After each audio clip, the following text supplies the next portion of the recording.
ہمارے پاس اس طرح کا کیا ایویڈنس ہے کہ یہ ادھم والا یا یہ والا جو جواب ہے یہ ٹریک کے مطابق ہے، ہماری تاریخ کے مطابق درست ہے، یہ والا جواب درست نہیں ہے؟ کوئی اس کے کوئی اصول موجود ہیں؟ مثلا آج کل ایک فلسفے کے مطابق یہ بھی ہے کہ سارا وجود، سب کچھ، یہ ساری چیزیں، سارے انتظامات، نظم جو ہیں سب بے معنی ہیں، ہمیں معنویت کی تلاش کرنی ہی نہیں چاہیے، بس ہمیں چلتے رہنا چاہیے بس ایک سفر میں، بے معنی و بے مقصد و بے مطلب سفر میں. تو کیا یہ بھی تو پھر درست ہو جانا چاہیے؟ یہ اعتراف عجز ہے. یعنی ہم معنویت تلاش کرنے کے لیے نکلے، جب جن ذرائع سے ہم نے اس کو تلاش کرنا چاہا ان میں پے در پے ناکامی ہوتی چلی گئی، تو آخری انجام یہی ہونا تھا. یعنی یہ چیز ہے. ایسا نہیں ہے کہ انسان معنویت کی تلاش سے الگ ہو گیا ہے.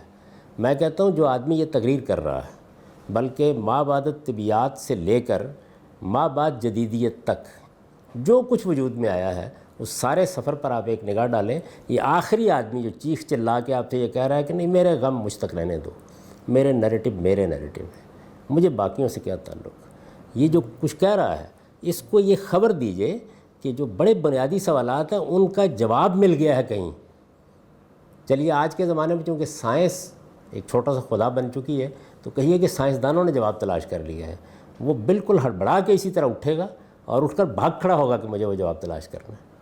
تو یہ اعتراف عجز ہے جس سے یہ ذہنی کیفیت پیدا ہوتی ہے. یعنی میں معنویت کی تلاش میں نکلا تو اصل میں یہ وہ مزدور ہے جو بیچارہ روز کھڑا ہو جاتا تھا کہ مجھے کوئی مزدوری کے لیے لے جائے. جب برسوں نہیں ملی تو اس کے بعد اس نے کہا کہ اچھی بات ہے، خاک ہی چاٹتے ہیں. اعتراف عجز ایک اور چیز ہے، لیکن میرے باطن کے اندر لگی ہوئی پیاس نہیں بجھی، بھوک نہیں مٹی. میں آج بھی یہ چاہتا ہوں کہ یہ معمہ حل ہو، مجھے اس کا جواب ملنا چاہیے.